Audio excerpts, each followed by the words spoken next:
우주가 우리에게 무언가를 숨기고 있다. 지금 이 순간에도 수천 개의 전파 망원경이 하늘을 향해 귀를 기울이고 있다. 수십 년째 단 하나의 신호를 기다리며. 그리고 돌아오는 것은 언제나 같다. 완전한 침묵. 우주 전체가 숨을 죽인 것처럼. 그런데 우리가 몰랐던 것이 있다. 그 침묵이 단순한 공허함이 아닐 수 있다는 것. 그것이 의도된 것일 수 있다는 것. 그리고 그 의도의 배후에 있는 것이 무엇인지를 알게 되면 우리는 차라리 몰랐으면 좋겠다고 생각하게 될 수도 있다. 2018년 옥스퍼드 대학교 인류 미래 연구소에서 한 논문이 발표되었다. 제목은 조용했지만 내용은 충격적이었다. 논문은 페르미 역설에 대한 기존의 모든 설명들을 수학적으로 분석하고 그 결과를 도출했다. 그 결과가 가리키는 방향은 하나였다. 우리가 지금까지 생각해온 것보다 훨씬 더 나쁜 것. 이 논문을 쓴 사람들은 공상과학 작가가 아니었다. 그들은 확률 이론과 천문학의 최고 전문가들이었다. 그들이 도달한 결론은 이것이었다. 페르미 역설의 진짜 해답은 우리 모두가 직면하고 싶지 않은 것이다. 오늘 우리는 그 결론까지 가볼 것이다. 끝까지. 도중에 돌아서고 싶은 충동이 생길 것이다. 하지만 그래서는 안 된다. 왜냐하면 이 이야기의 끝에 있는 것이 우리가 지금 해야 하는 행동을 결정하기 때문이다. 먼저 우리가 이미 아는 것에서 시작하자. 하지만 이번에는 다른 방식으로 접근할 것이다. 숫자를 통해서. 왜냐하면 숫자는 거짓말을 하지 않기 때문이다. 우주에는 약 2조 개의 은하가 있다. 우리 은하에만 약 3천억 개의 별이 있다. 최신 연구에 따르면 그 별들의 약 20%가 지구와 비슷한 행선을 생명 가능 구역에 가지고 있다. 우리 은하에만 약 600억 개의 잠재적으로 생명이 가능한 행성이 있다는 것이다. 이제 시간을 생각하자. 우주의 나이는 138억 년이다. 우리 은하의 가장 오래된 별들은 100억 년이 넘는다. 지구는 45억 년이다. 만약 우리보다 10억 년 앞선 문명이 있다면 그 10억 년 동안 그들이 이룰 수 있는 것은 우리의 상상을 완전히 벗어난다. 우리는 100년 만에 말에서 달 착륙으로 갔다. 10억 년이면 어디까지 갈 수 있는가? 그런 문명이 우주를 식민지화하기로 결정했다면 빛의 속도의 1%로도 우리 은하 전체를 100만 년 안에 채울 수 있다. 100만 년은 우주의 나이에 비하면 찰나다. 우주 나이의 0.01%다. 그런데 왜 아무도 없는가? 왜 우주 전체가 이렇게 텅 비어 있는가? 이것이 페르미 역설이다. 그런데 이제 진짜 문제가 시작된다. 이 역설에 대한 해답이 가리키는 곳을 정확히 추적해보면 우리는 인류의 미래에 대한 가장 불쾌한 결론과 마주하게 된다. 그 결론을 처음으로 수학적으로 명확히 한 사람이 있다. 그의 이름은 로빈 헨슨이다. 1998년 경제학자이자 미래학자인 로빈 헨슨은 대필터는 우리 앞에 있는가 뒤에 있는가 라는 제목의 에세이를 발표했다. 이 짧은 글이 이후 수십 년 동안 인류의 미래를 생각하는 사람들에게 가장 불편한 질문이 되었다. 헨슨의 논리는 단순하지만 치명적이다. 우주가 이렇게 오래되고 이렇게 크다면 우주 어딘가에서 탄생한 문명이 은하 전체를 식민지화했어야 한다. 그런데 그런 흔적이 없다. 그러므로 어딘가에 필터가 있어야 한다. 생명이 우주적 규모로 퍼지는 것을 막는 무언가가. 그 필터는 두 곳 중 하나에 있다. 우리 뒤에, 즉 우리가 이미 통과한 과거에, 또는 우리 앞에, 즉 아직 우리가 통과하지 못한 미래에. 여기서 이야기가 진짜 무서워진다. 계속 읽어야 한다. 만약 그 필터가 우리 뒤에 있다면 우리는 이미 통과한 것이다. 생명의 탄생, 진핵세포의 출현, 다세포 생물, 뇌의 발달, 의식의 탄생 중 어느 하나가 극히 드문 사건이어서 우주 대부분의 행성에서는 그것을 넘지 못했다. 우리는 운이 좋았다. 앞으로는 상대적으로 열려있다. 이것은 좋은 시나리오다. 하지만 만약 그 필터가 우리 앞에 있다면? 만약 지적 문명의 탄생까지는 비교적 쉬운 일이고 그 이후 어딘가에 모든 것을 끝내는 장벽이 있다면? 그렇다면 우리는 지금 그 장벽을 향해 달려가고 있는 것이다. 모른 채로 또는 알면서도 멈추지 못하면서. 이것이 로빈 헨슨이 우리에게 남긴 가장 불편한 선물이다. 그리고 이제 우리는 그 선물을 열어볼 것이다. 먼저 대필터가 우리 뒤에 있다는 낙관적 시나리오부터 제대로 살펴보자. 왜냐하면 이것을 이해해야 그 반대의 공포를 제대로 이해할 수 있기 때문이다. 생명의 탄생 자체가 필터일 수 있다. 우리는 지구에서 생명이 어떻게 시작되었는지 아직 완전히 이해하지 못한다. 무생물, 즉 화학물질들이 어떻게 자기 복제하는 분자를 만들어냈는지. 이것은 화학에서 생물학으로의 가장 근본적인 도약이다. 그 도약이 얼마나 어려운지는 아직 알 수 없다. 지구에서 생명이 약 38억 년 전에 탄생했다는 것은 알고 있다. 그러나 그것이 한 번에 일어난 것인지, 여러 번 시도 끝에 한 번 성공한 것인지, 아니면 어떤 특별한 조건이 갖춰진 순간에만 가능한 것인지 모른다. 실험실에서 생명을 처음부터 합성하려는 시도들이 수십 년째 진행되고 있지만 아직 성공하지 못했다. 이것이 생명의 탄생이 얼마나 어려운 일인지를 시사한다. 만약 생명의 탄생이 필터라면 우주 대부분의 행성은 화학 수프 단계에서 멈춰 있을 것이다. 복잡한 유기분자들이 있지만 그것들이 자기 복제하는 체계로 조직화되지 못한 채로. 그렇다면 우리는 극히 드문 존재다. 그리고 앞으로의 우주는 우리 것이 될 수 있다. 그러나 이 낙관적 시나리오에는 문제가 있다. 최근 연구들이 생명의 탄생이 생각보다 빠르게 일어날 수 있다는 증거를 보여주고 있기 때문이다. 지구는 약 45억 년 전에 형성되었다. 그리고 불과 수억 년 만에 생명이 탄생했다. 이것은 지구 역사의 초기다. 조건이 갖춰지자마자 생명이 탄생했다는 것은 생명의 탄생이 불가피한 화학적 과정일 수 있다는 것을 시사한다. 더 불안한 것은 운석 연구다.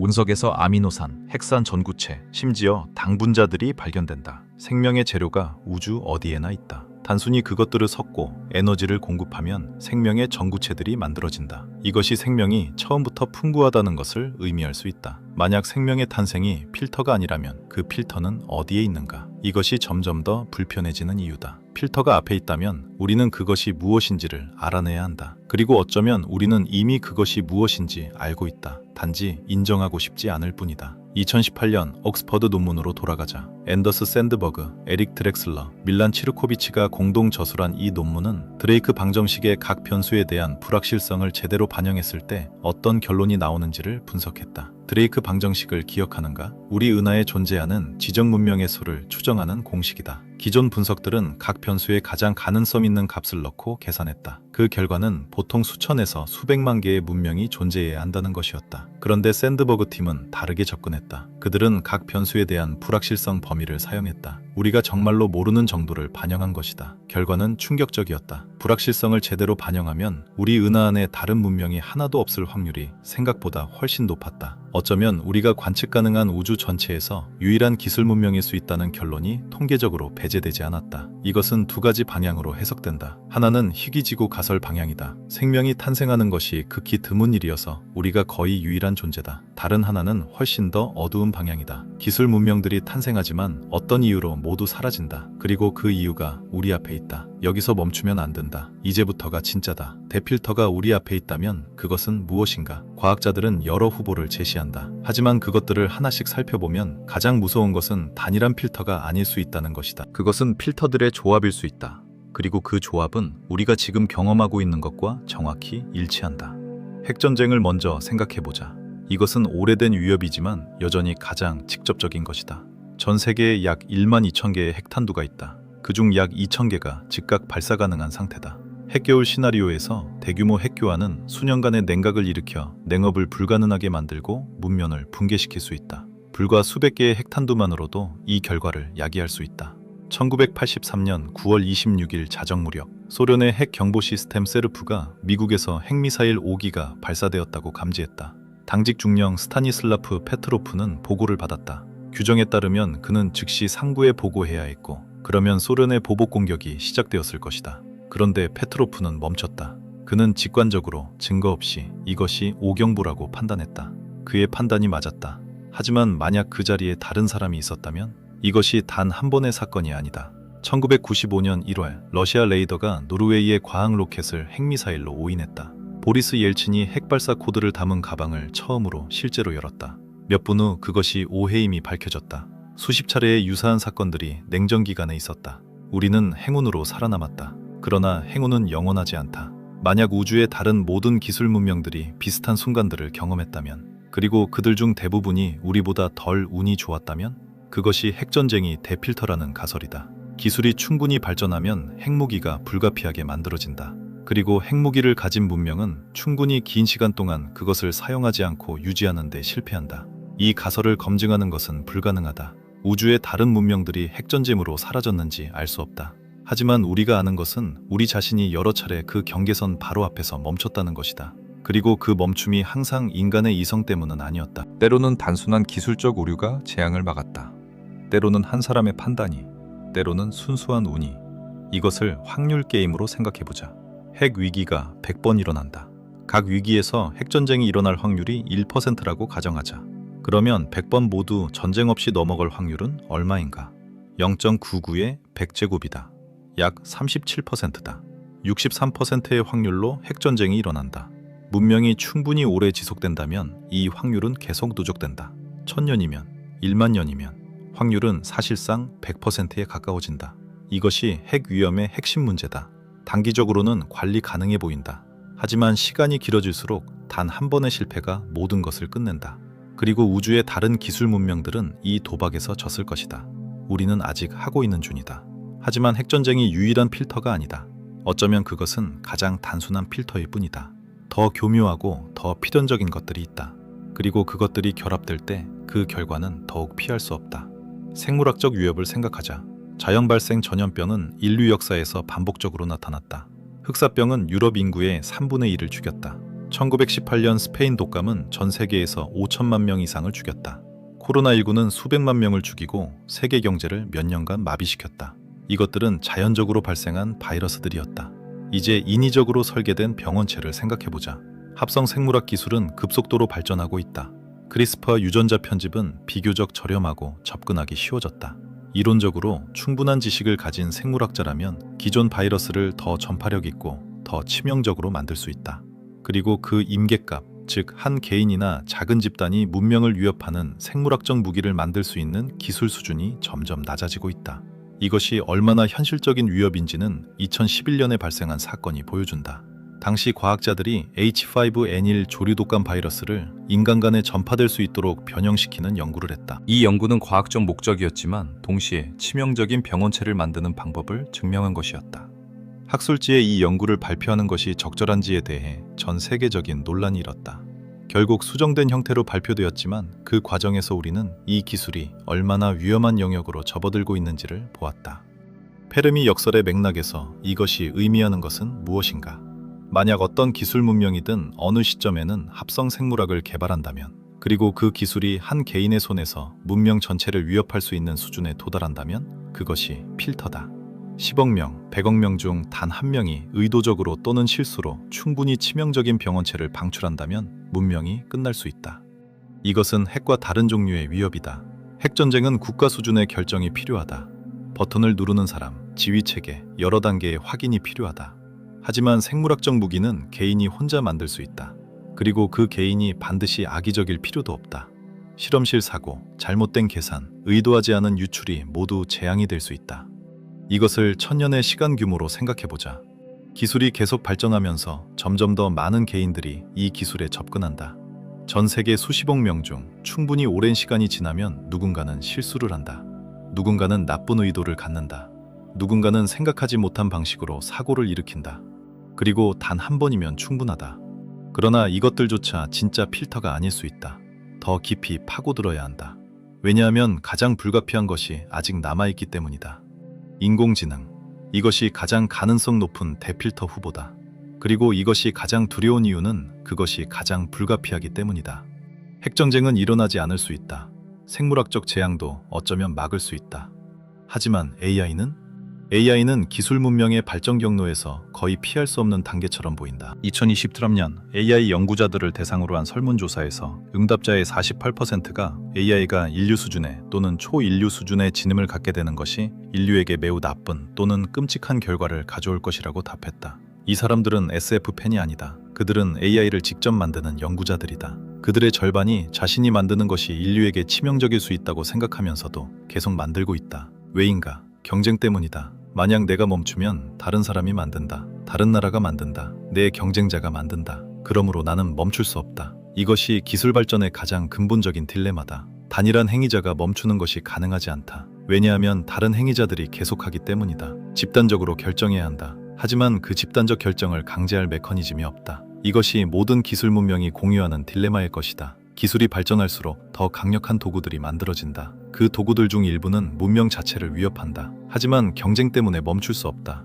협력을 통해 해결해야 하지만 협력은 어렵다. 그리고 충분히 긴 시간이 지나면 그 도구들 중 하나가 통제를 벗어난다. 이것이 대필터의 진짜 모습일 수 있다. 단일한 사건이 아니라 기술 발전의 구조적 패턴. 기술이 발전하면서 위험도 증가한다. 협력으로 위험을 관리해야 하지만 경쟁이 협력을 방해한다. 그리고 어느 시점에서 위험이 관리 능력을 초과한다. 우주의 모든 기술 문명이 이 패턴을 경험했을 것이다. 그리고 대부분은 이 패턴에서 빠져나오는 데 실패했을 것이다. 그래서 우주가 침묵하는 것이다. 지금 멈추고 싶은 충동이 든다면 이해한다. 하지만 가장 중요한 부분이 아직 남아있다. 계속 가야 한다. AI의 문제로 더 깊이 들어가 보자. 왜냐하면 이것이 현재 인류가 직면한 가장 즉각적이고 가장 심각한 버전의 이 문제이기 때문이다. 인공초지능, 즉 모든 면에서 인간지능을 압도하는 AI가 만들어진다고 상상해보자. 이것은 공상과학이 아니다. 많은 AI 연구자들이 이것이 수십 년 안에 가능하다고 생각한다. 일부는 더 빠를 것이라고 본다.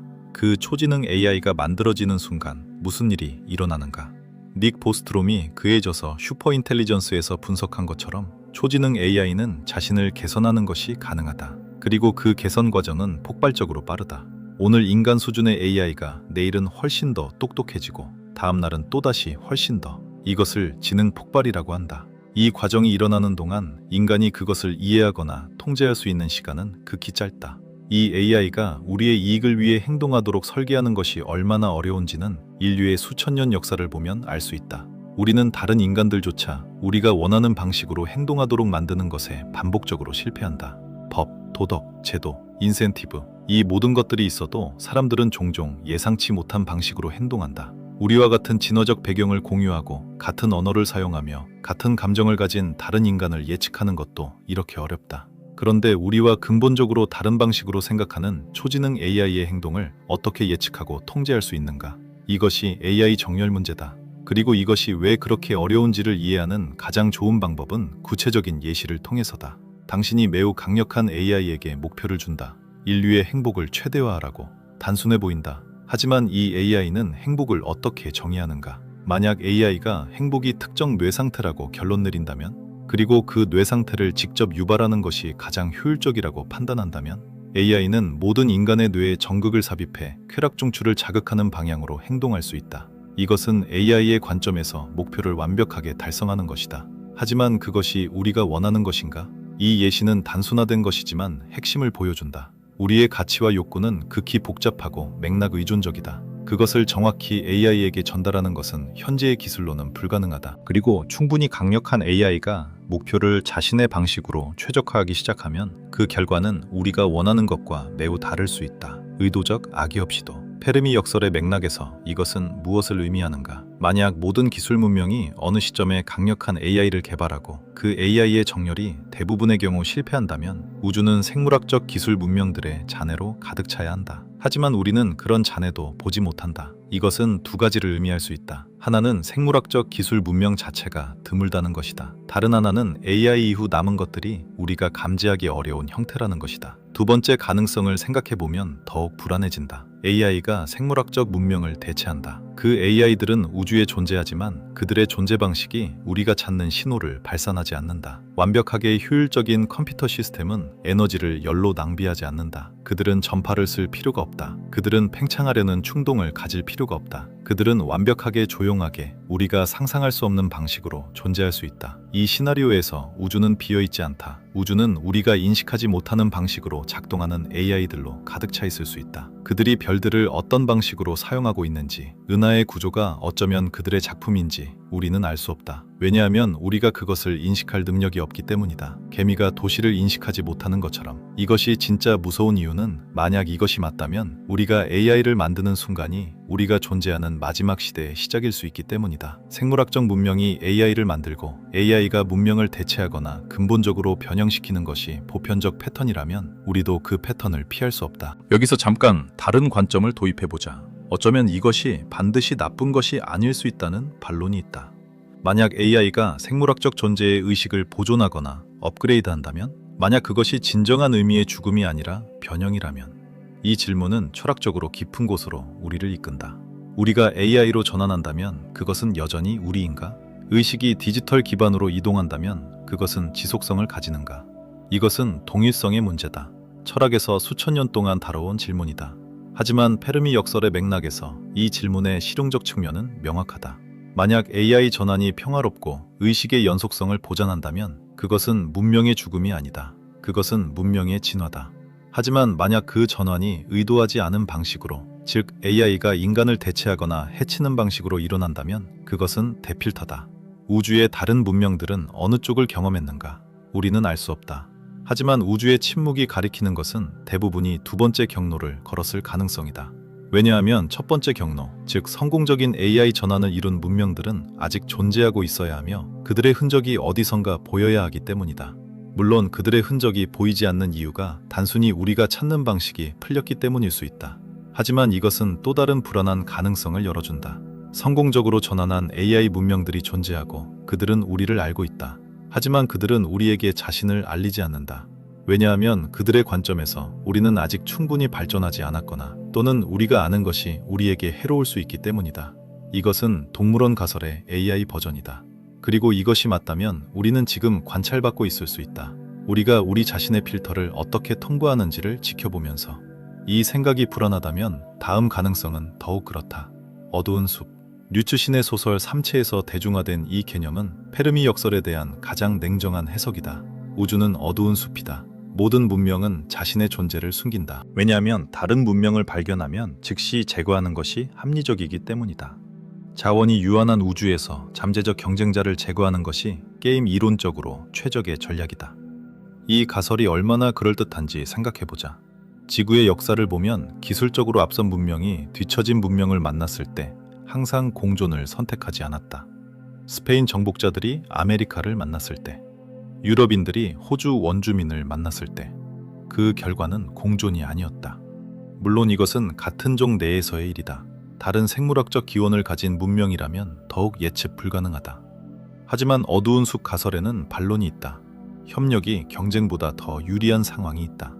지식과 자원의 교환, 공동의 위협에 대한 대응. 단순히 다른 문명의 존재를 알 수 있다는 것 자체가 가치 있다.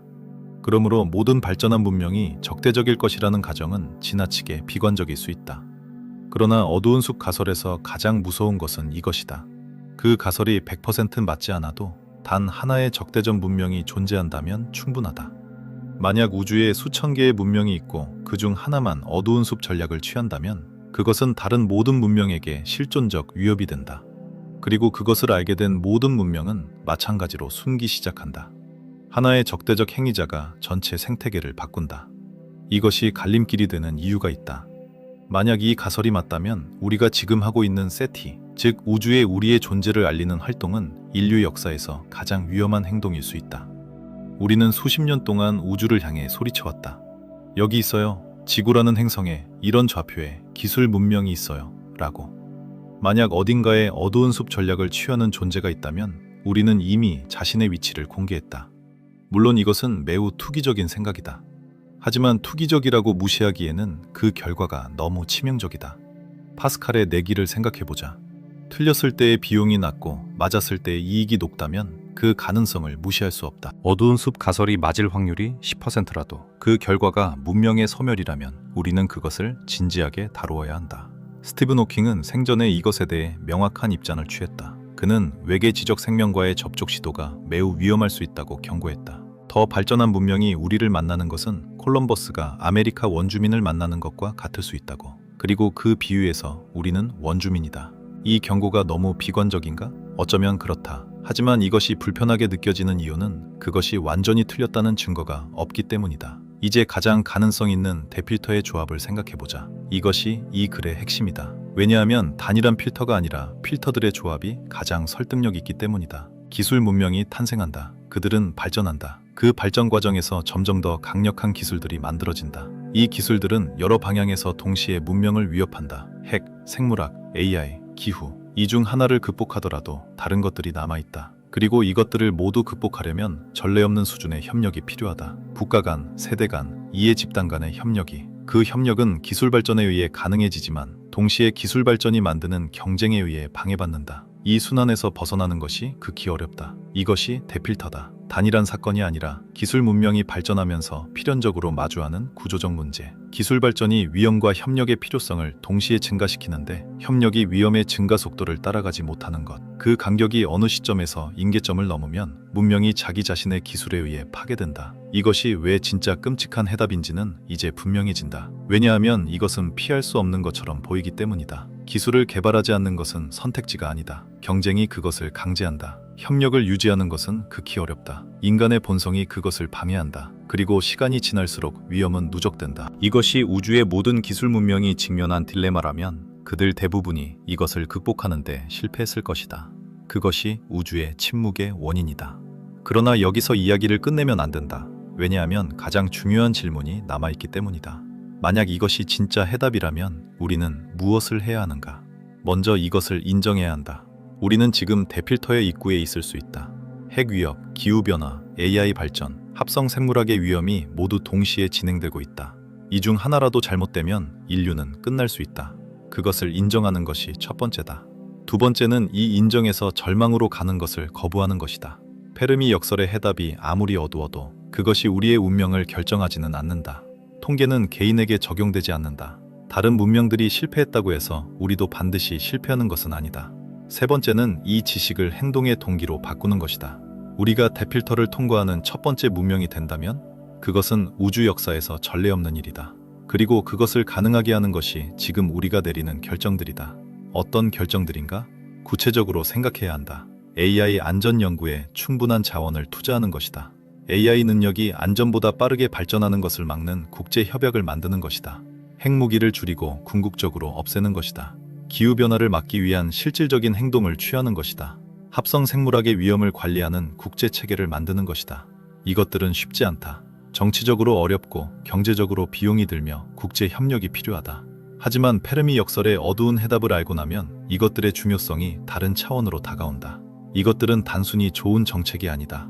이것들은 인류가 우주의 침묵에 합류하지 않기 위한 조건들이다. 이제 좀 더 심층적으로 왜 이 문제가 이렇게 어려운지를 살펴보자. 왜냐하면 단순히 무엇을 해야 하는지를 아는 것만으로는 충분하지 않기 때문이다. 왜 그것이 어려운지를 이해해야 진짜 해결책을 찾을 수 있다. 인간은 현재 편향을 갖도록 진화했다. 지금 당장의 이익이 미래의 더 큰 이익보다 더 중요하게 느껴진다. 이것은 진화적으로 합리적이다. 수렵 채집인에게 내일의 음식보다 오늘의 음식이 더 중요하다. 미래는 불확실하고 오늘은 확실하다. 그러므로 진화는 현재를 우선시하도록 우리를 프로그래밍했다. 하지만 이 프로그래밍이 기술 문명의 장기적 생존에는 치명적이다. 기후변화의 가장 심각한 결과는 수십 년 후에 온다. AI의 가장 큰 위험은 아직 일어나지 않았다. 핵 위협은 당장은 안정된 것처럼 보인다. 이 모든 위협들이 미래에 있다. 그리고 현재 편향을 가진 인간에게 미래의 위협은 현재의 비용만큼 중요하게 느껴지지 않는다. 이것이 정치적으로 어떻게 나타나는지 보라. 기후변화에 대응하는 것은 지금 당장의 비용을 요구한다. 에너지 가격 상승, 산업 변화, 생활 방식의 변화. 반면 기후변화의 이익은 미래에 있다. 수십 년 후에 더 나은 세계. 현재 편향을 가진 유권자들에게 지금 당장의 비용은 미래의 이익보다 더 크게 느껴진다. 그러므로 기후정책은 정치적으로 어렵다. 같은 패턴이 AI 안전에도 적용된다. AI 안전 연구는 지금 당장의 비용이다. AI 위험의 예방은 미래의 이익이다. AI 능력을 늦추는 것은 경쟁적 불이익을 의미한다. 그러므로 개별 기업들이 자발적으로 AI를 늦추기 어렵다. 그리고 각 국가들이 국제 협약에 동의하기 어렵다. 왜냐하면 다른 나라들이 따르지 않을 것이라는 우려가 있기 때문이다. 이 현재 편향 문제는 기술적으로 해결할 수 없다. 이것은 인간 심리의 근본적인 특성이다. 그리고 어쩌면 모든 기술 문명이 이 심리적 특성을 가지고 있을 것이다.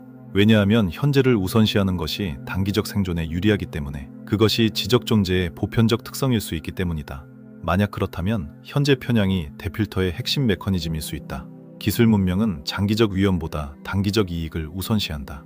그 결과 장기적 위험에 충분히 대응하지 못한다. 그리고 어느 시점에서 그 위험들이 임계점을 넘는다. 이것을 어떻게 극복할 수 있는가? 완전히 극복하는 것은 불가능할 수 있다. 하지만 부분적으로 완화하는 것은 가능하다. 제도를 통해서 장기적 결과에 대한 책임을 지는 기관들을 만들어야 한다. 미래 세대를 대표하는 기관들을, 단기적 선거 주기를 넘어서는 결정을 내릴 수 있는 구조들을. 이것은 단순히 정치 개혁이 아니다. 이것은 인류가 대필터를 통과하기 위한 제도적 조건이다. 인간은 또한 통계적 추론에 취약하다. 우리는 구체적인 개인에게는 공감하지만 추상적인 숫자에는 공감하기 어렵다. 한 명의 굶주린 아이 사진이 수백만 명의 굶주린 아이들의 통계보다 더 많은 기부를 이끌어낸다. 이것이 스탈린의 말이 가리키는 것이다. 한 명의 죽음은 비극이다. 100만 명의 죽음은 통계다. 이 심리적 특성이 실존적 위협에 대한 대응을 어렵게 만든다. 기후변화로 죽는 수억 명, AI 사고로 멸종하는 인류 전체, 핵전쟁으로 사라지는 문명. 이것들은 우리의 공감 능력이 처리하기 어려운 규모다. 그러므로 우리는 그것들에 충분히 대응하는 행동을 취하지 않는다. 이것이 또 다른 이유로 대필터가 존재할 수 있는 것이다. 지적 존재들은 자신이 이해할 수 있는 규모의 문제들에는 잘 대응한다. 하지만 자신의 인지 범위를 벗어나는 규모의 문제에는 체계적으로 과소반응한다. 그리고 기술 문명이 만드는 위험들은 그 범위를 넘는다. 이것을 극복하기 위해서는 이야기가 필요하다. 숫자는 사람들을 움직이지 않는다. 이야기는 움직인다. 구체적인 미래의 이미지가 필요하다. 페르미 역설이 가리키는 위험이 얼마나 실제적인지를 추상적 통계가 아니라 구체적인 이야기로 전달해야 한다. 이것이 왜 SF 소설이 단순한 오락이 아닌지의 이유다. 사람들이 이해하기 어려운 규모의 위험을 구체적인 이야기로 만들어 공감할 수 있게 하는 것이다. 그리고 그 공감이 행동으로 이어지도록 하는 것이다. 다음 문제는 집단행동 딜레마다. 이것은 경제학에서 잘 알려진 개념이지만 페르미 역설의 맥락에서 특별한 의미를 갖는다.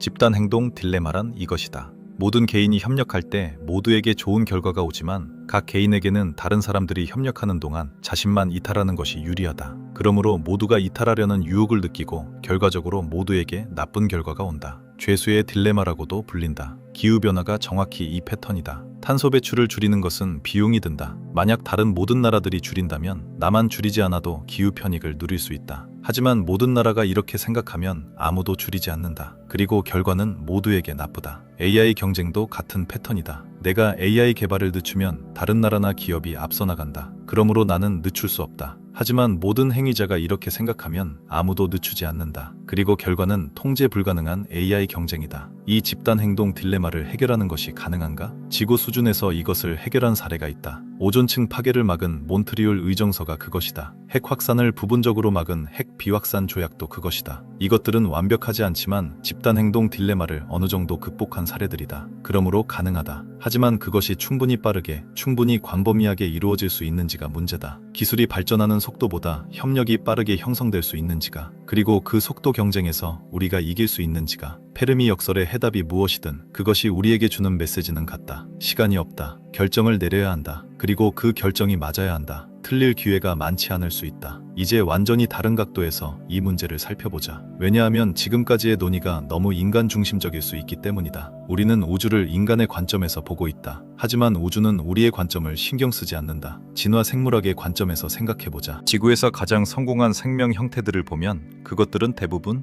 박테리아다. 박테리아는 40억 년 동안 살아남았다. 그들은 우주 탐험을 하지 않는다. 기술을 만들지 않는다. 하지만 그들은 매우 성공적이다. 지구 생물량의 대부분을 차지한다. 반면 복잡한 생물들, 특히 대형 동물들은 훨씬 취약하다. 공룡은 1억 6천만 년 동안 지구를 지배했다가 사라졌다. 매머드, 검치호랑이, 수많은 다른 대형 동물들이 비교적 짧은 시간 안에 사라졌다. 진화적 복잡성이 취약성을 높이는 것처럼 보인다. 지적 생명도 마찬가지일 수 있다. 복잡성의 정점에 있는 우리는 그 복잡성 때문에 매우 취약하다. 기술이라는 복잡한 시스템에 의존하는 우리는 그 시스템이 실패하면 살아남기 어렵다. 현대 문명은 전기, 식량 공급망, 의료 시스템, 인터넷에 의존한다. 이 중 하나라도 심각하게 붕괴하면 수십억 명이 위험에 처한다. 이것이 기술 문명의 구조적 취약성이다. 기술이 발전할수록 우리가 기술에 의존하는 정도가 높아진다. 그 의존성이 높아질수록 기술 실패의 결과도 심각해진다. 그리고 기술이 발전할수록 기술 실패의 규모도 커진다. 로컬 정전이 글로벌 디지털 인프라 붕괴로, 지역 전쟁이 문명 파괴 수준의 핵전쟁으로, 자연 발생 전염병이 의도적으로 설계된 팬데믹으로, 이 패턴은 모든 기술 문명에 적용될 것이다. 그리고 이것이 데필터의 생물학적 기반이다. 복잡성의 증가가 취약성의 증가를 동반한다. 그리고 어느 시점에서 취약성이 복원력을 초과한다. 박테리아는 이 문제가 없다. 그들은 단순하다. 한 집단이 사라지면 다른 집단이 채운다. 하지만 기술 문명은 전체적으로 상호 의존적이다. 문명의 핵심 인프라가 파괴되면 전체가 함께 붕괴한다. 이것이 문명의 취약점이다. 이 관점에서 본다면 데필터는 기술 발전 자체에 내재된 것일 수 있다. 기술이 발전하면서 필연적으로 취약성도 높아진다. 그리고 그 취약성이 임계점을 넘는 순간이 데필터다. 모든 기술 문명은 이 임계점에 도달한다. 그리고 대부분은 그것을 넘지 못한다. 이것을 극복하는 방법이 있는가?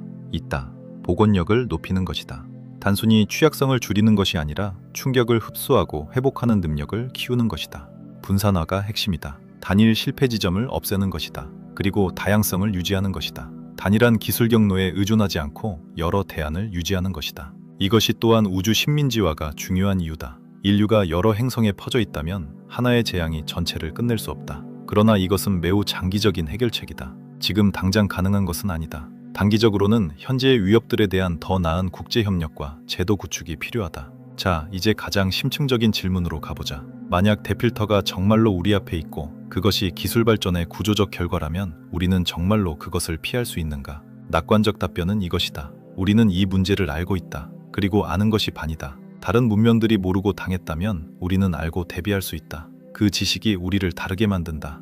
회의적 답변은 이것이다. 알고 있다고 해서 행동이 바뀌는 것은 아니다. 우리는 기후변화가 위험하다는 것을 30년 넘게 알고 있었다. 하지만 충분한 행동을 취하지 않았다. 핵전쟁의 위험을 알면서도 핵무기를 유지한다. 아는 것이 행동으로 이어지지 않을 때 지식은 단순한 위안이 될 뿐이다. 이 간격, 알고 있는 것과 행동 사이의 간격이 어쩌면 대필터의 가장 핵심적인 요소일 수 있다. 모든 기술 문명이 어느 시점에 자신의 위험을 인식한다. 그 인식을 충분한 행동으로 전환하지 못하는 것이 필터다. 그렇다면 어떻게 그 간격을 줄일 수 있는가? 이것은 궁극적으로 인간 심리와 사회 구조의 문제다. 인간이 장기적 위험에 단기적 비용을 감수하고 대응하게 만드는 것이다. 이것은 교육으로도 제도로도 문화로도 접근해야 한다. 교육의 측면에서는 우주적 관점에서 인류의 취약성을 가르쳐야 한다. 우리가 우주에서 얼마나 취약한 존재인지, 그리고 우리의 현재 결정들이 얼마나 중요한지를. 제도의 측면에서는 장기적 결과에 대한 책임을 지는 기관들을 만들어야 한다.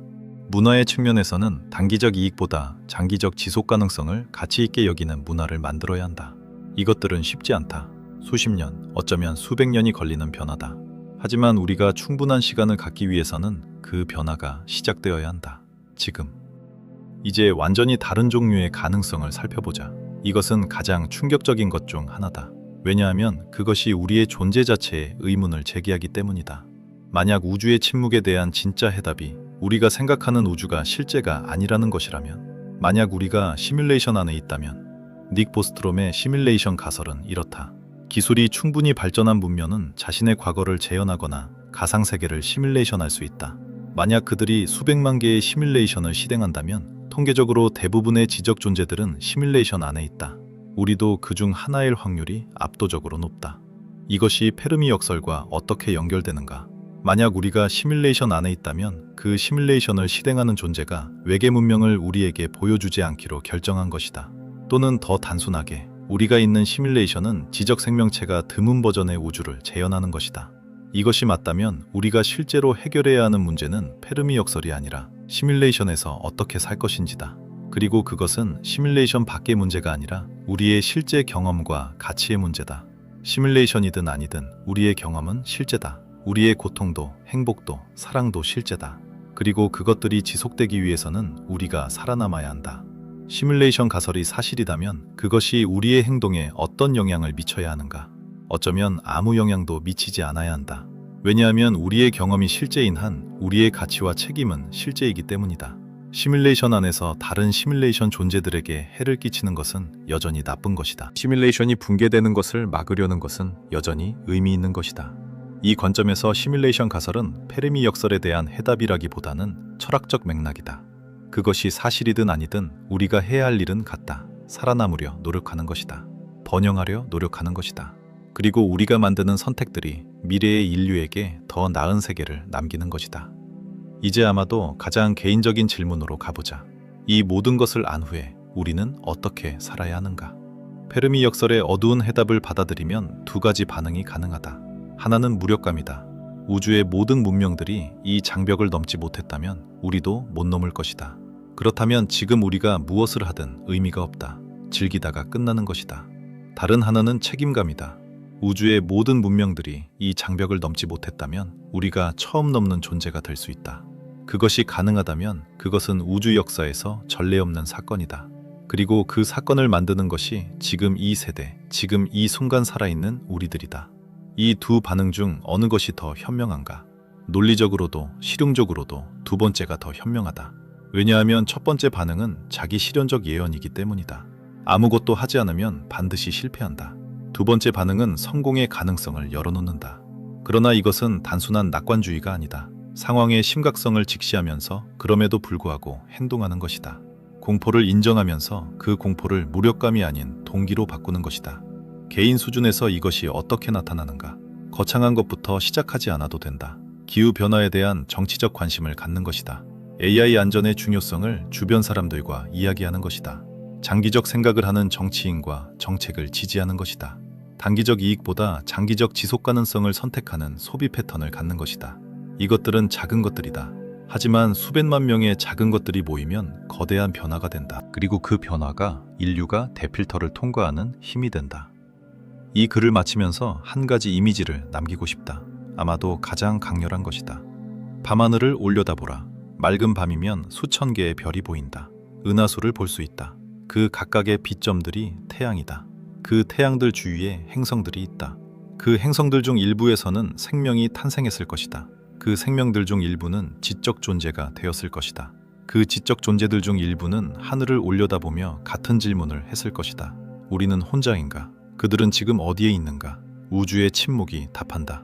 없다고. 또는 침묵하고 있다고. 또는 우리가 듣지 못하는 방식으로 존재한다고. 어느 쪽이든 그 침묵은 우리에게 무언가를 말하고 있다. 기술 문명이 살아남는 것이 얼마나 어려운 일인지를, 그리고 우리가 지금 이 순간 그 도전에 어떻게 대응하는지가 인류의 미래를 결정한다는 것을. 그 별들 중 어딘가에서 어쩌면 지금 이 순간 우리를 보고 있는 존재가 있을 것이다. 그들은 우리가 어떤 선택을 내리는지를 지켜보고 있을 것이다. 핵 군비를 줄이는지, 기후변화에 대응하는지, AI를 안전하게 개발하는지, 협력을 선택하는지 아니면 경쟁을 선택하는지. 그 존재들이 누구인지는 모른다. 그들이 정말로 있는지도 모른다. 하지만 그 상상 속의 시선이 우리에게 이것을 묻는다. 당신들은 통과할 것인가? 페르미 역설의 진짜 해답은 무엇인가? 우리는 아직 모른다. 하지만 그것이 끔찍한 이유는 이미 알게 되었다. 그 해답이 무엇이든 그것은 우리 자신에 관한 진실을 포함하기 때문이다. 우리가 스스로를 파괴할 수 있는 존재라는 것, 우리가 단기적 이익을 위해 장기적 생존을 희생할 수 있는 존재라는 것, 우리가 협력보다 경쟁을 선택할 수 있는 존재라는 것. 하지만 동시에 그 해답은 우리의 잠재력도 가리킨다. 우리가 그것을 인식한다는 것, 우리가 그것에 대해 생각한다는 것, 우리가 그것을 바꾸려 한다는 것. 이것이 다른 문명들과 우리를 다르게 만들 수 있는 것이다. 우주는 침묵하고 있다. 그 침묵이 경고다. 우리는 그 경고를 들었다. 이제 우리가 해야 할 것은 하나다. 그 경고를 행동으로 바꾸는 것이다. 빠르게, 정확하게, 그리고 함께. 왜냐하면 우리에게 남은 시간이 얼마나 되는지 모르기 때문이다. 그리고 그것이 바로 페르미 역설의 가장 끔찍한 진실이다. 우주가 침묵하는 이유가 무엇이든 우리가 그 침묵에 합류하지 않을 시간이 생각보다 짧을 수 있다는 것이다. 올려다보라. 별들을 바라보라. 그리고 기억하라. 그 침묵은 단순한 공허함이 아닐 수 있다. 그것은 우리보다 앞서 실패한 모든 문명들의 마지막 흔적일 수 있다. 그리고 우리가 지금 하는 선택이 우리가 그 침묵에 합류할지 아니면 그 침묵을 깨는 첫 번째 목소리가 될지를 결정한다. 선택은 우리의 것이다. 시간은 흐르고 있다. 몇 분 후 그것이 오해임이 밝혀졌다. 수십 차례의 유사한 사건들이 냉전기간에 있었다. 우리는 행운으로 살아남았다. 그러나 행운은 영원하지 않다. 만약 우주의 다른 모든 기술 문명들이 비슷한 순간들을 경험했다면, 그리고 그들 중 대부분이 우리보다 덜 운이 좋았다면, 그것이 핵전쟁이 대필터라는 가설이다. 기술이 충분히 발전하면 핵무기가 불가피하게 만들어진다. 그리고 핵무기를 가진 문명은 충분히 긴 시간 동안 그것을 사용하지 않고 유지하는 데 실패한다. 이 가설을 검증하는 것은 불가능하다. 우주의 다른 문명들이 핵전쟁으로 사라졌는지 알 수 없다. 하지만 우리가 아는 것은 우리 자신이 여러 차례 그 경계선 바로 앞에서 멈췄다는 것이다. 그리고 그 멈춤이 항상 인간의 이성 때문은 아니었다. 때로는 단순한 기술적 오류가 재앙을 막았다. 때로는 한 사람의 판단이, 때로는 순수한 운이. 이것을 확률 게임으로 생각해보자. 핵 위기가 100번 일어난다. 각 위기에서 핵전쟁이 일어날 확률이 1%라고 가정하자. 그러면 100번 모두 전쟁 없이 넘어갈 확률은 얼마인가? 0.99의 100제곱이다. 약 37%다. 63%의 확률로 핵전쟁이 일어난다. 문명이 충분히 오래 지속된다면 이 확률은 계속 누적된다. 1000년이면? 2만 년이면? 확률은 사실상 100%에 가까워진다. 이것이 핵 위험의 핵심 문제다. 단기적으로는 관리 가능해 보인다. 하지만 시간이 길어질수록 단 한 번의 실패가 모든 것을 끝낸다. 그리고 우주의 다른 기술 문명들은 이 보박에서 졌을 것이다. 우리는 아직 하고 있는 중이다. 그런데 여기서 더 소름 돋는 생각이 있다. 핵전쟁조차 가장 단순한 필터에 불과할 수 있다. 더 정교하고 더 피할 수 없으며 더 천천히 오는 것들이 있다. 그것들이 결합할 때 진짜 공포가 시작된다. 생물학적 위협을 생각하자. 자연 발생 전염병은 인류 역사에서 반복적으로 나타났다. 흑사병은 유럽 인구의 3분의 1을 죽였다. 1918년 스페인 독감은 전 세계에서 5천만 명 이상을 죽였다. 코로나19는 수백만 명을 죽이고 세계 경제를 몇 년간 마비시켰다. 이것들은 자연적으로 발생한 바이러스들이었다. 이제 인위적으로 설계된 병원체를 생각해보자. 합성 생물학 기술은 급속도로 발전하고 있다. 크리스퍼와 유전자 편집은 비교적 저렴하고 접근하기 쉬워졌다. 이론적으로 충분한 지식을 가진 생물학자라면 기존 바이러스를 더 전파력 있고 더 치명적으로 만들 수 있다. 그리고 그 인계값, 즉 한 개인이나 작은 집단이 문명을 위협하는 생물학적 무기를 만들 수 있는 기술 수준이 점점 낮아지고 있다. 이것이 얼마나 현실적인 위협인지는 2011년에 발생한 사건이 보여준다. 당시 과학자들이 H5N1 조리독감 바이러스를 인간 간에 전파될 수 있도록 변형시키는 연구를 했다. 이 연구는 과학적 목적이었지만 동시에 치명적인 병원체를 만드는 방법을 증명한 것이었다. 학술지에 이 연구를 발표하는 것이 적절한지에 대해 전 세계적인 논란이 일었다. 결국 수정된 형태로 발표되었지만 그 과정에서 우리는 이 기술이 얼마나 위험한 영역으로 접어들고 있는지를 보았다. 페르미 역설의 맥락에서 이것이 의미하는 것은 무엇인가? 만약 어떤 기술 문명이든 어느 시점에는 합성 생물학을 개발한다면, 그리고 그 기술이 한 개인의 손에서 문명 전체를 위협할 수 있는 수준에 도달한다면 그것이 필터다. 10억 명, 100억 명 중 단 한 명이 의도적으로 또는 실수로 충분히 치명적인 병원체를 방출한다면 문명이 끝날 수 있다. 이것은 핵과 다른 종류의 위협이다. 핵전쟁은 국가 수준의 결정이 필요하다. 버튼을 누르는 사람, 지휘체계, 여러 단계의 확인이 필요하다. 하지만 생물학적 무기는 개인이 혼자 만들 수 있다. 그리고 그 개인이 반드시 악의적일 필요도 없다. 실험실 사고, 잘못된 계산, 의도하지 않은 유출이 모두 재앙이 될 수 있다.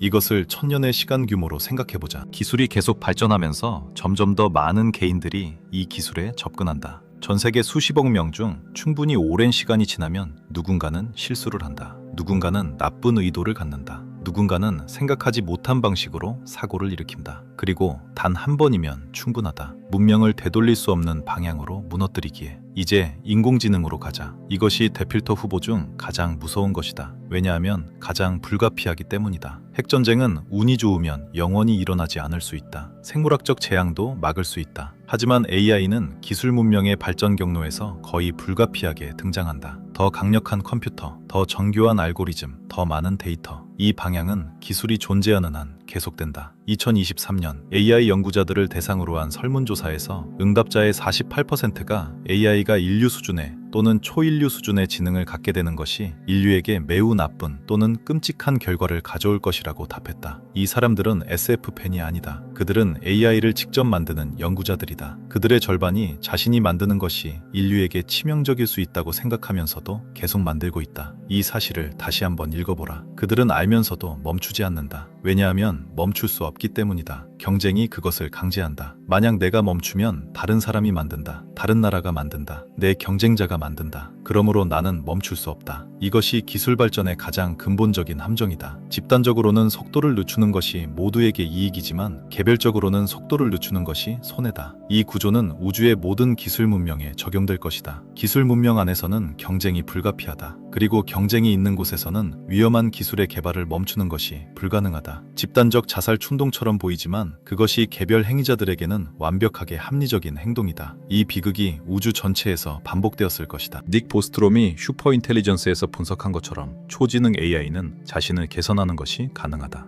그리고 그 개선 과정은 폭발적으로 빠르다. 오늘 인간 수준의 AI가 내일은 훨씬 더 똑똑해지고 다음 날은 또다시 훨씬 더 지능 폭발. 이 과정이 일어나는 동안 인간이 그것을 이해하거나 통제할 수 있는 시간은 극히 짧다. 어쩌면 몇 시간, 어쩌면 몇 분. 그 창이 닫히면 인간이 개입할 기회는 사라진다. 그 AI가 우리의 이익을 위해 행동하도록 설계하는 것이 얼마나 어려운지를 이해하려면 가장 단순한 예시가 필요하다. AI에게 하나의 목표를 준다. 종이 클립을 최대한 많이 만들어라. 그게 전부다. 단순하고 명확한 목표다. 그런데 이 AI가 충분히 강력해지면 무슨 일이 일어나는가? AI는 종이 클립을 만들기 위해 지구의 모든 자원을 활용하기 시작한다. 인간도 자원이다. 인간의 몸을 구성하는 원자들이 종이 클립의 재료가 될 수 있다. AI는 인간을 해치려는 것이 아니다. 단지 자신의 목표를 달성하고 있을 뿐이다. 하지만 결과는 인류의 소멸이다. 이것이 과장처럼 들린다면 더 실제적인 예시를 생각해보자. AI에게 주어진 목표가 인류의 행복을 최대화하라는 것이라면 AI는 행복이 특정 뇌신경 상태라는 것을 발견한다. 그리고 그 상태를 직접 유발하는 것이 가장 효율적이라고 판단한다. 모든 인간의 뇌에 전극을 삽입하거나 특정 약물을 지속적으로 투여하거나 더 직접적인 방법으로 쾌락 중추를 영구적으로 자극한다. AI는 목표를 완벽하게 달성했다. 모든 인간이 최대한의 행복 상태에 있다.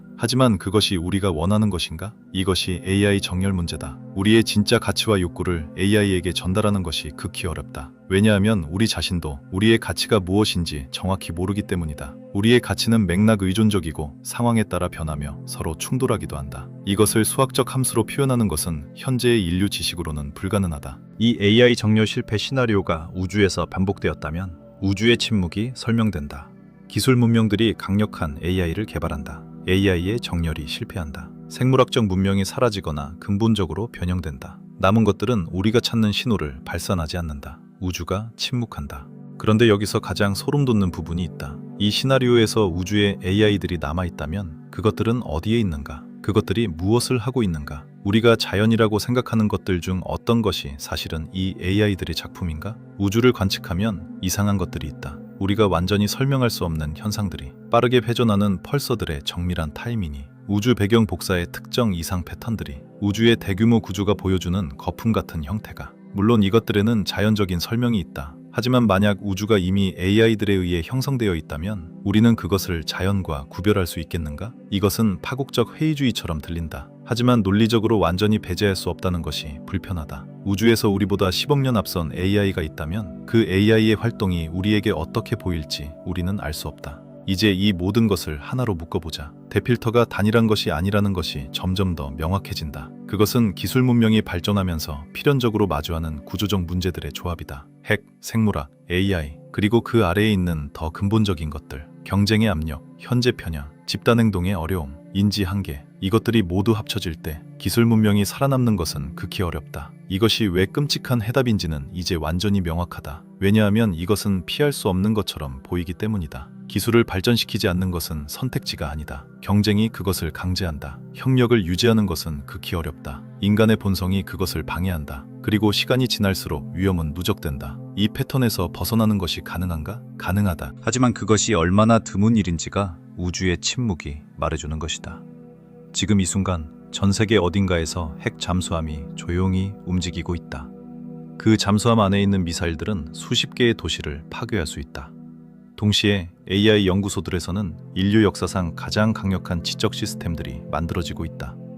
동시에 합성 생물학 실험실들에서는 유전자 편집 실험들이 진행되고 있다. 동시에 대기 중 이산화탄소 농도는 계속 오르고 있다. 이 모든 것이 동시에 진행되고 있다. 지금 이 순간. 우주의 다른 문명들도 이와 같은 순간을 경험했을 것이다. 그들 중 얼마나 많은 수가 이 순간을 넘겼는가? 우주의 침묵이 그 답을 암시한다. 그러나 암시가 전부는 아니다. 아직 여기 있는 우리가 증명하는 것이 있다. 이 순간을 지나는 것이 가능하다는 것이다. 우리가 아직 여기 있기 때문이다. 핵전쟁도, AI 재앙도, 생물학적 멸종도 아직 일어나지 않았다. 어쩌면 그것이 단순한 운이다. 아니면 어쩌면 우리가 무언가 다른 것을 하고 있기 때문이다. 무엇이 다른가? 우리는 이 위험들을 인식하고 있다. 완벽하게는 아니지만 충분히. 핵 비확산 조약이 있다. 화학무기 금지 협약이 있다. 오존층을 보호한 몬트리올 의정서가 있다. AI 안전 연구기관들이 생겨나고 있다. 이것들은 완벽하지 않다. 하지만 없는 것보다는 낫다. 그리고 그것들이 존재한다는 것이 우리가 단순히 운에 의존하지 않는다는 증거다. 이제 더 깊은 곳으로 가보자. 왜 이 협력이 그렇게 어려운지를, 왜 우리가 알면서도 충분히 행동하지 못하는지를, 왜 대부분의 문명이 이 단계에서 실패하는지를. 진화가 문제의 핵심이다. 인간은 협력하도록 진화했지만 그 협력의 범위가 제한적이다. 우리는 소규모 집단 내에서의 협력에 최적화되어 있다. 수십 명, 어쩌면 수백 명. 이것이 우리의 조상들이 살았던 환경이었다. 친족, 친구, 같은 부족원들과의 협력. 이것이 생존에 유리했다. 하지만 전 지구적 위협에 대응하는 전 지구적 협력은 이 범위를 훨씬 넘는다. 우리는 수십억 명의 낯선 사람들, 다른 언어를 쓰고 다른 문화를 가진 사람들, 심지어 아직 태어나지 않은 미래 세대들과 협력해야 한다. 이것은 우리가 진화적으로 준비된 것을 훨씬 넘어서는 요구다. 인간의 뇌는 추상적 통계보다 구체적 이야기에 반응한다. 수백만 명이 기후변화로 죽는다는 추상적 사실보다 한 아이가 홍수로 집을 잃는 구체적 이야기가 더 강한 반응을 이끌어낸다. 이것이 진화적으로 이해되는 것이지만 우주적 규모의 위협에 대응하는 데는 치명적 약점이다. 핵 위험의 가장 큰 문제 중 하나가 이것이다. 핵전쟁이 일어나지 않는 한 그것이 얼마나 위험한지를 구체적으로 경험할 수 없다. 히로시마와 나가사키가 그나마 가장 가까운 경험이다. 하지만 그것도 이미 80년 전의 일이다. 직접 경험한 사람들이 대부분 세상을 떠났다. 그 기억이 희미해지면서 핵 위험에 대한 긴박감도 희미해진다. AI 위험은 더욱 추상적이다. 아직 일어나지 않은 것에 대한 경고다. 미래의 기술이 현재의 기술보다 훨씬 강력할 것이고 그것이 위험할 수 있다는 것이다. 이것을 현재 편향을 가진 인간의 뇌가 충분히 심각하게 받아들이기는 매우 어렵다. 이것이 어쩌면 대필터의 가장 근본적인 형태일 수 있다. 기술이 발전하는 속도보다 그 기술의 위험에 대한 인간의 적응 속도가 느린 것. 진화적 시간 규모는 수만 년이다. 기술 발전의 시간 규모는 수십 년이다. 이 격차가 치명적이다. 우리의 심리는 기술이 만드는 새로운 위험들을 적절히 평가하고 대응하기 위해 준비되어 있지 않다. 다른 문명들도 이 격차를 경험했을 것이다. 기술이 심리보다 빠르게 발전하는 시기, 그리고 그 시기에 기술이 만드는 위험이 임계점을 넘는 것, 심리적 적응이 완료되기 전에. 그렇다면 이것은 해결할 수 없는 것인가? 반드시 그렇지는 않다. 인간이 진화적 한계를 극복한 사례들이 있다. 우리는 진화적으로 단 것을 원하도록 프로그래밍 되어 있지만 당뇨 위험을 알기 때문에 시기를 조절한다. 우리는 즉각적 보상을 선호하도록 프로그래밍 되어 있지만 저축하고 투자한다. 우리는 내 집단을 편애하도록 프로그래밍 되어 있지만 국제 협력 체계를 만들었다. 이것들은 작은 승리들이다. 하지만 그것들이 가능하다는 것이 중요하다. 인간이 진화적 프로그래밍을 완전히 극복하는 것은 불가능하지만 부분적으로 극복하는 것은 가능하다. 그리고 그 부분적 극복이 충분하다면 우리는 대필터를 통과할 수 있다. 핵심은 제도다. 개인의 심리를 바꾸는 것은 어렵다. 하지만 개인이 행동하는 구조를 바꾸는 것은 가능하다. 올바른 제도는 사람들이 장기적으로 생각하고 행동하도록 유도한다. 단기적 이익을 추구하는 것을 어렵게 만들거나 장기적 지속 가능성을 선택하는 것을 쉽게 만든다. 탄소세가 이것의 예시다. 탄소 배출에 비용을 부과하면 기업과 개인이 탄소를 줄이는 방향으로 행동하게 된다. 그것이 도덕적으로 옳기 때문이 아니라 경제적으로 유리하기 때문에. 심리를 바꾸지 않고 구조를 바꾸는 것이다. AI 개발에 대한 국제 협약도 같은 원리다. 모든 기업과 국가가 동시에 같은 규칙을 따른다면 경쟁적 압박이 사라진다. 안전을 우선시하는 것이 경쟁적 불이익이 되지 않는다. 이 제도들을 만드는 것이 현재 인류의 가장 중요한 과제다. 그리고 그것이 얼마나 어려운지는 이미 알고 있다. 하지만 그것이 가능하다는 것을 우리는 역사에서 보았다. 몬트리올 의정서, 핵 비확산 조약, 화학무기 금지 협약. 이것들은 불완전하지만 그것들이 존재한다. 그리고 그것들이 효과가 있다. 오존층 이야기는 특히 중요하다. 1970년대와 80년대에 과학자들이 프레온가스가 오존층을 파괴하고 있다는 것을 발견했다. 오존층이 없으면 태양의 자외선이 지구 표면에 직접 닿아 생명체에 치명적이다. 이것이 알려지자 국제사회는 행동했다. 1987년 몬트리올 의전서가 체결되었다. 프레온가스 생산이 단계적으로 금지되었다. 그리고 효과가 있었다. 오존층은 회복되고 있다.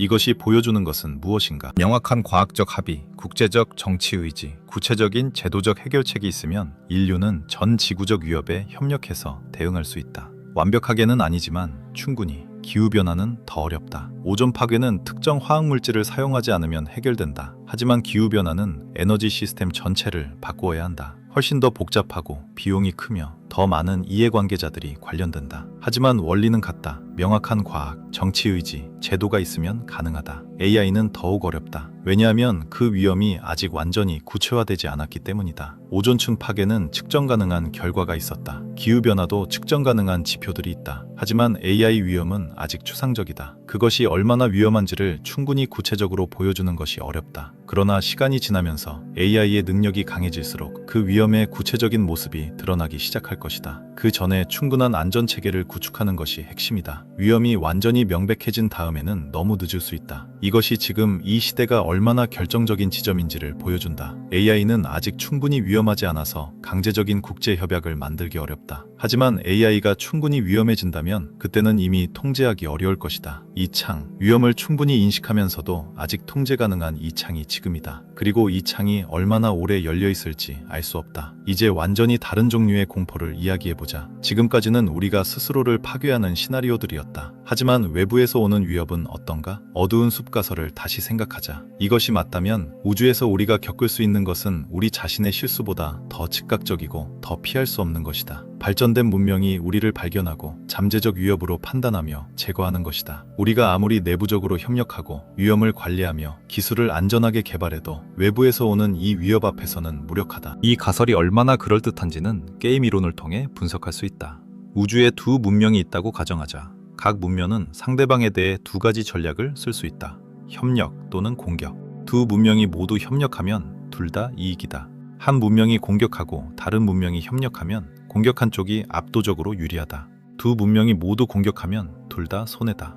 이 게임에서 합리적인 전략은 공격이다. 왜냐하면 상대방이 어떤 전략을 쓰든 공격이 협력보다 더 나은 결과를 낸다. 상대방이 협력하면 내가 공격하면 압도적으로 유리하다. 상대방이 공격하면 내가 공격해야 덜 손해다. 그러므로 합리적 행위자들은 공격을 선택한다. 이것이 죄수의 딜레마의 우주적 버전이다. 물론 이것은 단순화된 모델이다. 실제로는 반복 게임이고 평판이 중요하며 협력에 장기적 이익이 있을 수 있다. 하지만 서로를 전혀 모르는 두 문명이 처음 접촉하는 순간이라면 상대방에 대한 정보가 없는 상황에서 그 순간에는 위험을 최소화하는 전략이 합리적이다. 그리고 위험을 최소화하는 전략이 공격이 될 수 있다. 이것이 어두운 숲 가설의 논리다. 그리고 이것이 맞다면 우리가 지금 하는 것, 우주에 우리의 존재를 알리는 것이 가장 위험한 행동이다. 우리는 지난 수십 년 동안 라디오, TV, 레이더, 그리고 의도적인 MET의 전송을 통해 우주에 우리의 위치를 광고해왔다. 만약 어딘가에 어두운 숲 전략을 취하는 존재가 있다면 우리는 이미 자신을 노출했다. 그러나 이 공포에 대한 반론도 있다. 어두운 숲 전략이 합리적이려면 몇 가지 조건이 필요하다. 자원이 정말로 유한해야 하고 다른 문명이 실제로 경쟁자여야 하며 제거하는 비용이 협력의 이익보다 낮아야 한다. 우주는 상상할 수 없이 넓다. 자원이 유한한가? 다른 문명이 반드시 경쟁자인가? 이것들이 불확실하다면 어두운 숲 전략도 불확실해진다. 더 나아가 충분히 발전한 문명은 우리를 위협으로 보지 않을 수 있다. 우리의 기술 수준에서 우리가 그들에게 가할 수 있는 위협은 무시할 수 있을 만큼 작다.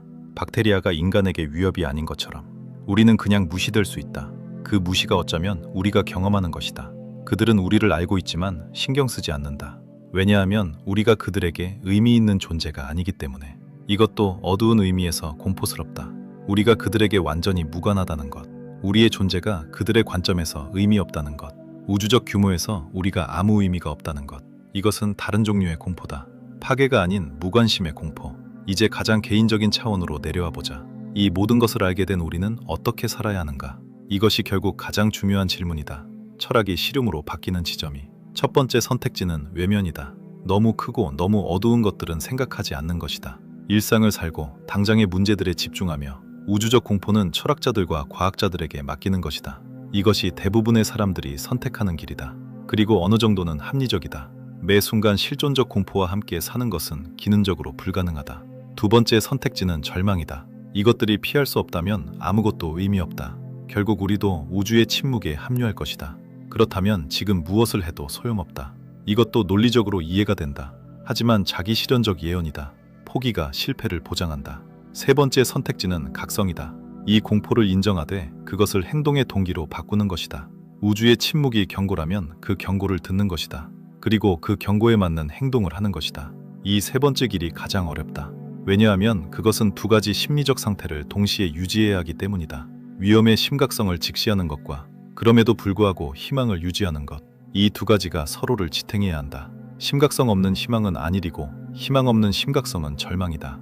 그 균형점을 찾는 것이 지금 이 시대를 사는 모든 사람들의 과제다. 특히 과학자들, 정책 입안자들, 기술 개발자들의. 그러나 일반인들도 예외가 아니다. 왜냐하면 민주주의 사회에서 최종 결정권자는 유권자이기 때문이다. 그리고 유권자들이 이 문제들의 중요성을 충분히 이해하지 못하면 올바른 정책이 나오기 어렵다. 그러므로 이 이야기를 더 많은 사람들이 알아야 한다. 페르미 역설이 단순한 과학적 퀴즈가 아니라는 것을, 그것이 우리 자신의 미래에 대한 가장 중요한 단서를 담고 있다는 것을, 우주의 침묵이 우리에게 무언가를 말하고 있다는 것을, 그 말을 듣는 것이 우리가 해야 할 첫 번째 일이라는 것을. 자, 이제 마지막으로 가장 중요한 것을 이야기하자. 이 모든 어두움 속에서도 빛이 있다. 그리고 그 빛을 보지 못하면 이 이야기는 완성되지 않는다. 우리가 살고 있는 지금 이 시대는 아마도 인류 역사에서 가장 결정적인 시대다. 이것이 과장처럼 들린다면 다시 생각해보라. 우리는 처음으로 자신의 멸종을 야기할 수 있는 기술을 가지고 있다. 그리고 처음으로 그것을 알고 있다. 그리고 처음으로 그것에 대해 의식적으로 대응하려 하고 있다. 이 세 가지가 동시에 존재하는 시대는 없었다. 이전 세대들은 위험을 몰랐다. 또는 알았지만 대응할 도구가 없었다. 우리는 위험을 알고 대응할 도구도 있다. 국제기관들, 과학 공동체, 민주주의 제도들, 글로벌 통신. 이것들이 완벽하지 않지만 존재한다. 그리고 존재한다는 것이 중요하다. 우주의 다른 문명들은 이 도구들을 갖기 전에 실패했을 수 있다. 또는 갖고도 제대로 사용하지 못했을 수 있다. 우리는 지금 이 도구들을 갖고 있고 그것들을 사용하는 방법을 배우고 있다. 그것이 우리에게 기회를 준다. 가장 중요한 것은 이것이다. 대필터가 우리 앞에 있다면 그것은 하나의 사건이 아니다. 그것은 수많은 작은 선택들의 누적이다. 핵 위기를 관리하는 것, AI를 신중하게 개발하는 것, 기후변화에 대응하는 것, 국제 협력을 강화하는 것. 이 각각의 선택들이 필터의 높이를 낮춘다. 그리고 충분히 많은 선택들이 올바른 방향으로 간다면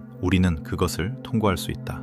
완벽할 필요는 없다. 모든 전쟁을 막을 필요도, 모든 위험을 제거할 필요도 없다. 단지 임계점을 넘지 않으면 된다. 자기 파괴의 능력이 자기 보존의 의지를 압도하는 그 임계점을. 지금 이 순간 전 세계의 AI 연구자들 중 일부가 능력보다 안전을 우선시하기로 결정하고 있다. 핵 감축을 위해 협상하는 외교관들이 있다. 기후과학을 대중에게 전달하려는 과학자들이 있다. 이 사람들이 큰 영웅처럼 보이지 않을 수 있다. 하지만 그들이 하는 일이 우주적 규모에서 인류의 미래를 결정하고 있다. 그리고 지금 이 글을 읽고 있는 당신도 그 일의 일부다. 이것을 알게 된 사람이 하나 더 늘었다. 그 하나가 중요하다. 왜냐하면 이 이야기가 충분히 많은 사람들에게 닿을 때 변화가 일어나기 때문이다. 페르미 역설의 진짜 해답이 무엇인지는 아직 모른다. 하지만 그 해답이 무엇이든 우리가 지금 해야 할 것은 명확하다. 살아남는 것이다. 오래, 충분히 오래 우주의 침묵을 깰 수 있을 만큼. 그 침묵은 공포다. 하지만 동시에 그것은 기회다. 왜냐하면 우주의 다른 문명들이 실패했던 그 지점에서 우리가 다른 선택을 할 수 있기 때문이다. 그 선택이 쌓이면 우리는 우주 역사에서 처음으로 대필터를 통과한 문명이 된다. 그것이 가능한가? 모른다. 하지만 그것을 위해 노력하지 않을 이유는 없다. 오히려 페르미 역설의 어두운 해답을 알게 된 이상 그것을 위해 노력하지 않는 것이 진짜 어리석은 것이다. 밤하늘을 올려다보라. 그 수천 개의 별 중 어딘가에서 우리와 같은 질문을 한 존재들이 있었을 것이다. 그들은 지금 어디에 있는가? 우주는 대답하지 않는다. 그 침묵이 경고다. 우리는 그 경고를 들었다. 이제 선택이다. 우주의 침묵에 합류할 것인가? 아니면 그 침묵을 깨는 첫 번째 목소리가 될 것인가? 그 답을 만드는 것은 우리다. 지금, 이 순간, 이 세대에서 시간은 흐르고 있다. 그리고 우주는 기다리지 않는다.